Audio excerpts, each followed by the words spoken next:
Road to Success is brought to you by Equity Bank. Equity Bank. You are listening, caring partner. Graham Power, a South African Christian businessman with a vision to challenge the world to become vessels of blessing through prayer and action, was in Kenya recently to launch the Unashamedly Ethical campaign. This campaign promotes ethics, values, and clean living. It's also built upon pillars which local communities transform themselves around in their businesses. Graham is the founder and board chair of the Power Group and is currently the chairman of Transformation Africa and the Global Day of Prayer.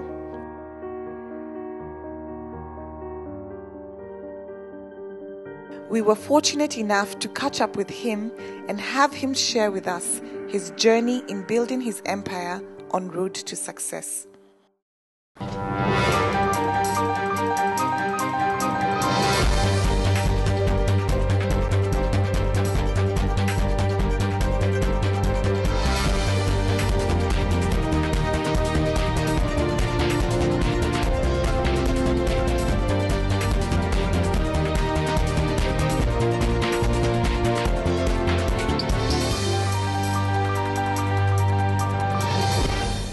You're watching Road to Success, the key to your next level in business.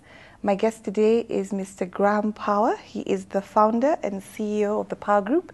He's also the founder of the Unashamedly Ethical campaign and the Global Day of Prayer. Welcome to the show, Graham. Thank you. It's always a privilege to come to Nairobi. I've been here on half a dozen occasions. And each time I come, I've met many friends and I have new friends, and we look forward to this trip this time, which we believe God has got a special plan with it. Excellent. Founder, Power Group, Unashamedly Ethical campaign, Global Day of Prayer. Where did it all start? Which one came first? Obviously, the business side started first. Let me say that I grew up in a fairly poor environment. We were 5 children. My father, coming out of the Second World War, was a motor mechanic, and my mother used to go to work each day on a thick-wheel bicycle in order to make ends meet for us as a family. And I remember having one pair of shoes, and there was never going to be money to study. And so I ended up, after my schooling, and my youngest brother and sister had to finish their schooling at an earlier stage so that us, the younger 3, could in fact finish our high school. And so I have great appreciation for them for what they've offered up. And then there was not going to be money to go and study at university or any form of extramural. So I joined a construction company, and which today is one of the largest listed companies in South Africa, and I worked for them for 10 years. The business that I was in, which is today Group 5 Roads in South Africa, one of the larger companies, and our main works that we were doing were highway construction, real estate development, and various township developments, infrastructure, etc. And then when it came to starting the business, there was such a small amount of capital that it was really starting with driveways and sidewalks and parking areas. So it was a real small start. Now, where we'd been doing pretty large contracts. So that was always one's goal, once again, to climb to get to that point. So you broke off after working for 10 years, started your own construction company with the little capital. What kind of equipment did you have? I had nothing. I bought a second-hand pickup, a vehicle, and then from that started slowly but surely. Then our first digger loader, then your first grader and your first roller and your first water truck, and slowly but surely one built up capacity. And thankfully, I remember our first year of turnover would have been what I guess would be about $30,000. The next year, $300,000. The next year, $600,000. And so we grew to the point where, today we employ 1,700 people, and we are seen as being one of the largest, if not the largest, privately owned construction companies in South Africa. And we are starting to roll out beyond the South African borders, and it's been an exciting time. Tell me about the group. You mentioned construction, and then of course there's housing, there's roads, there's sewers. I mean, if I came to Power Group today, what are the different services that you offer? Let me say that there are two main companies. The one is construction and the other one is development, real estate development. So we would take a piece of land and we would get the zoning approvals, then we put in the services and the roads, and it could be industrial, commercial, housing. So we do a lot of the affordable housing. Government subsidizes for the poorest of the poor, people that are living in shacks. So we probably build between 4,000 and 6,000 houses a year. That is the one side of the business. Then, of course, the heavy earth moving, dams, roads, bridges, that makes up probably the bulk of the business. And then we also have the asphalt side, and then we operate in the different divisions across the country. You're obviously, many steps far from where you began. What are the processes that you've taken to be where you are at? Anybody that starts a business goes through the tough realities of cash, and that's one of the difficulties that we all face. And through that walk, I believe it's been an important and a critical stage. So the one is to have sufficient experience and knowledge about your industry.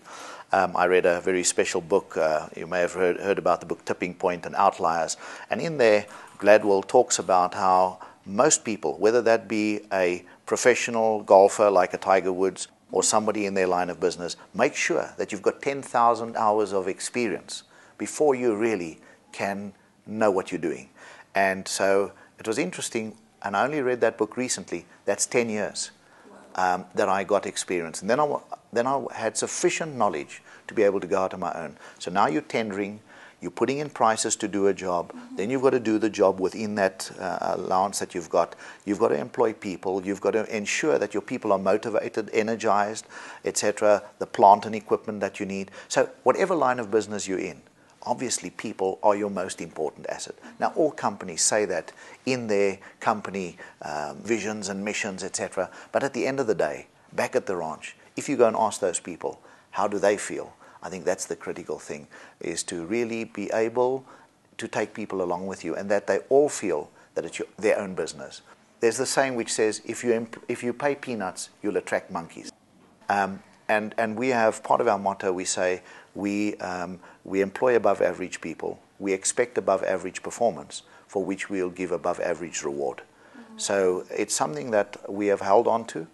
We expect our people to work hard. I say, we expect people to, number one, have God in their life, then their family, but we would like to think that the business comes a close third, and that people really have a passion for what they're doing. That's awesome. Graham, we need to take a short break now. When we return, we'll hear more about the Power Group and everything else that you're doing. Don't go away.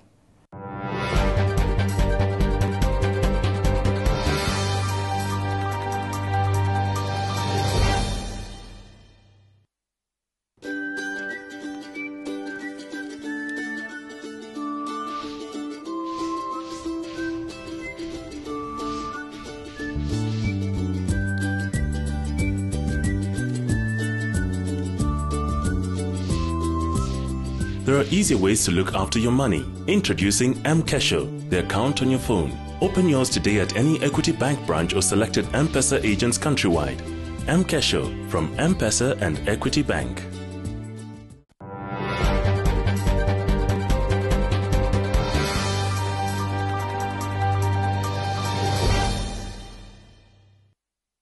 Welcome back. You're watching Road to Success, the key to your next level in business.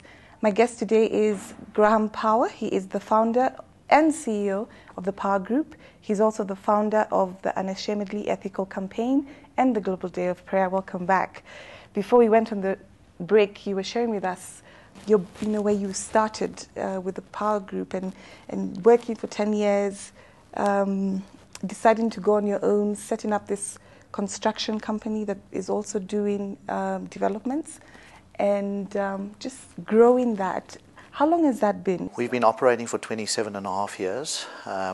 Certainly the first 5 would have been the most tough, as you starting to grow a young business, getting credibility, getting people to accept that the work you're going to do will finish on time and that you have the capacity. after that, it seemed to, become a little more easy. There was more confidence. That's encouraging, especially for many of our viewers who have young businesses, and thinking, okay, I've been in business 1 year, 2 years, 3 years, it's hard. So the 5 years, you've been in business 27 years. So you're saying the 5 years are still growing it. The next 5 years, tell me about that. Let me say that your reputation always runs ahead and behind you. And so I think that whether it be 3 years or 5 years, you deliver good quality and you do not become greedy. And I believe that people will sense that passion and that they will trust you. And certainly the first 3 to 5 years in any company, any business, is really tough. And I would like to encourage people to say, when you start out, the most difficult decision I ever made was to leave a well-established business, having a fixed income, you have a good career ahead of you, and now to make that decision, I'm going to go on my own. Key decision. Once that decision is made, I would say it's half the battle won. Now comes the other half, and that is the hard work, the dedication, the commitment. To say that even when I worked for this construction company, I always used to treat it as my own. And I used to work hard. And people afterwards said to me, you must really be working hard now. And I'd say, you know what? I'm probably working as hard as I ever was. And I think that whatever you're doing, the scripture says, do it as if doing it for the Lord. Yeah. In others, let us tackle things with such a passion. Even if whether I'm working for government, whether I'm working for a boss, whether I'm working for some person that I may not even enjoy, let me tackle it with a passion. Because one day, it'll be recognized, you'll be able to go on to the next step. 27 years in business, what would you say are some of the challenges that you faced? One always has the challenges, as we've just been through recently with the economy, and there's worldwide factors that influence the tax rates, influences interest rates, influences how much government is spending, how much work there is, the confidence within a country, is there an election coming, what are the politics that takes place. So these are all the factors outside of our control. Inside of our control, ensuring that we keep our overheads within check. And it's so easy. When we are young, we're enthusiastic to say, well, I've worked hard, I've gained this, and now to want the house at the top of the hill with the most 4x4 vehicles in the garage and all those material things. And I think the key issue to me is to ensure that we first earn before we spend. And let's make sure that we don't go out and let the credit bug get hold of us. This thing about fly now, pay later, buy now, pay later, I think that is probably one of the biggest killers, and that people discipline themselves to ensure that they first gain, gather, and then when you have it, then be able to, spoil your family, yourself, etc. Besides the Power Group, Unashamedly Ethical campaign, Global Day of Prayer, you've also written books. Tell me about that other. Let me say that in 1999, I was 43 years old, which makes me 55 now. I ended up having spent the first half of my life, up to the age of 43, what I call chasing success, all the material things, and got to a point where I really was challenged big time. And I ended up making a serious spiritual commitment.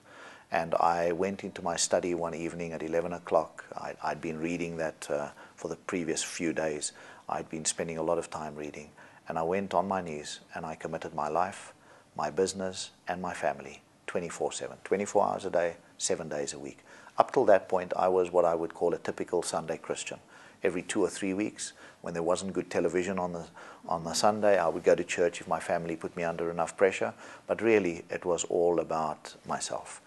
So that was the one aspect. Your next question is about Unashamedly Ethical. Hold that thought. We need to take a break. When we return, you'll share with us about Unashamedly Ethical. Don't go away.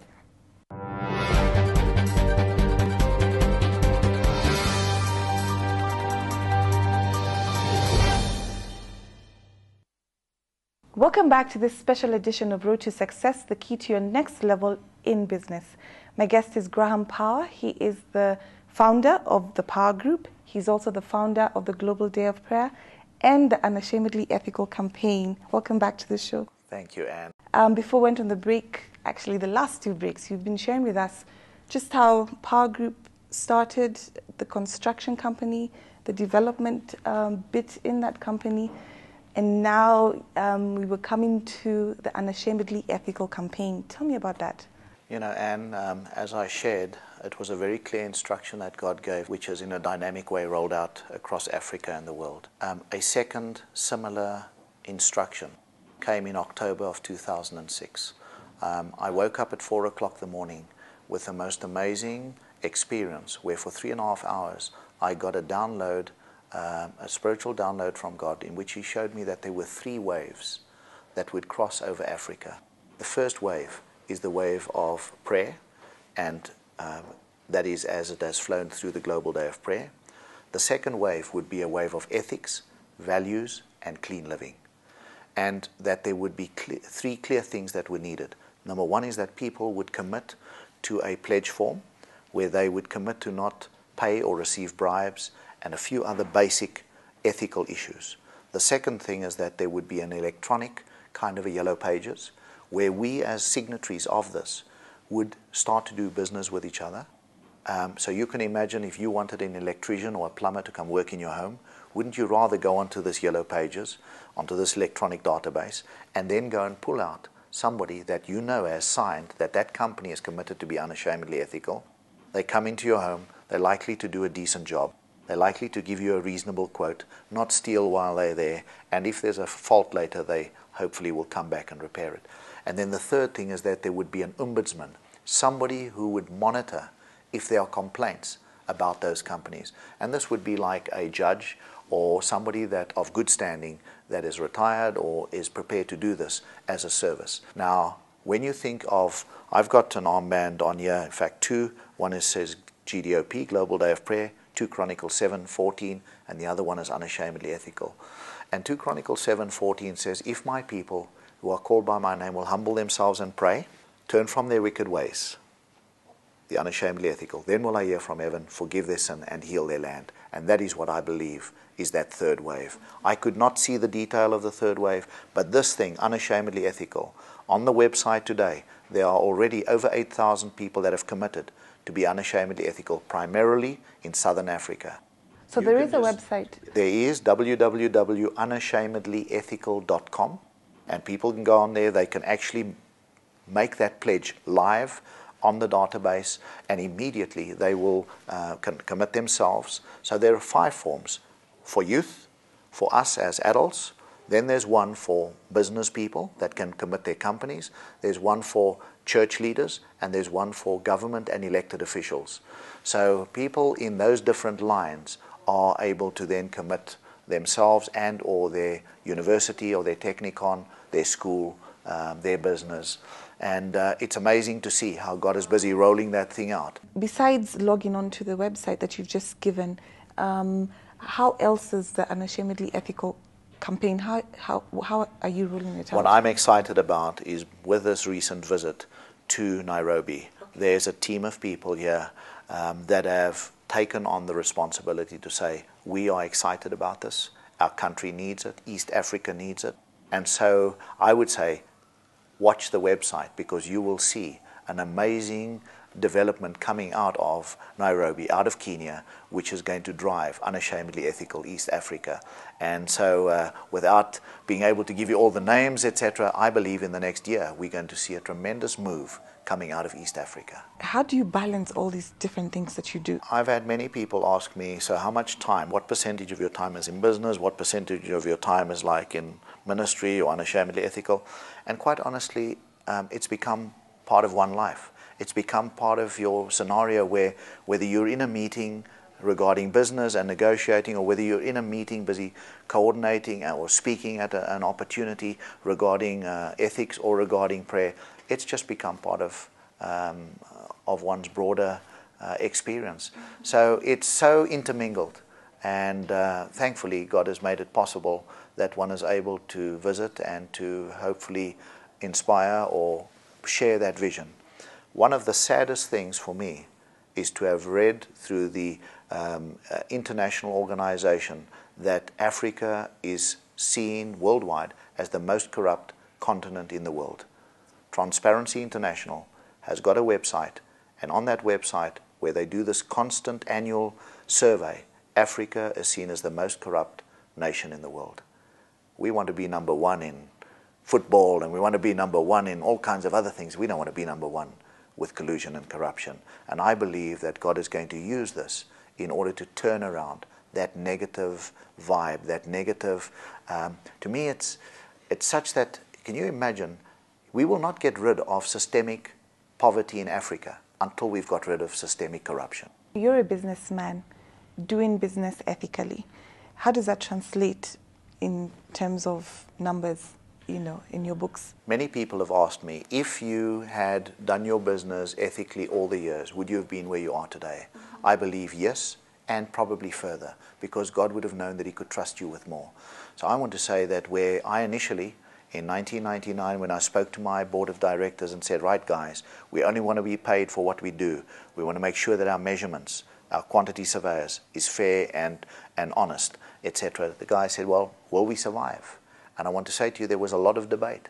We went through that, and today we can look back and we can see a tremendous growth that we've been through. And even through these tough times that the economy has been in the last few years, we have seen positive growth. So I want to encourage our viewers out there, take the bold step of committing to day by day cleaning up. And it starts by paying tax. It starts by, you know, I used to visit Britain, come back through London, go into Dixon's and buy the most modern new technology, and then come through and either hide it between my dirty washing or declare that it was a lesser figure. Those are the kind of things which slowly but surely one has turned around. And you know, when you do things correct, there's a new peace. You never need to fear the tax man. You never need to fear that somebody is going to come along and embarrass you. And that is my challenge to you, is to say, let us day by day clean up how we do business, and let's walk in the light. I agree. 2 books. You've also authored 2 books. One for the marketplace, and the other one is a spiritual book. Yeah. Tell me about those books. These visions are clearly laid out in the first book we did, which is Not by Might nor by Power. Of course, the pun played on the power. But it's a book which a lady with the name of Diane Vermooten helped us to put it together. And it's available on Unashamedly Ethical website or under GDOP, Global Day of Prayer, GDOP website.com. You'll also be able to find it. And then the other one is a marketplace book, Transform Your Work Life, which we've just recently released. And that's the more practical one for people saying, okay, so I want to be ethical. I want to do things correct. How do I go about it? And these are some of the practical steps that we have experienced, some of the challenges we've experienced, and hopefully that will help people to also live their life and do business on an ethical basis. Graham, it's been an honor having you on the show. I've really enjoyed just listening. 27 years of work life, doing it ethically and making a difference. It's really been an honor having you on the show. Thank you so much for coming to share your story with us. Thank you, Anne. And it's really been in the last 12 years that one has followed the whole ethical and doing things correct. And it took time. It probably took me 3 years to clean up all of the things that I did before, which I was not proud of. But I want to say that one has such an inner peace. And it's amazing to see how things actually go well within business when you're doing things well and ethically. You've been watching Road to Success, the key to your next level in business. Have a great week and God bless.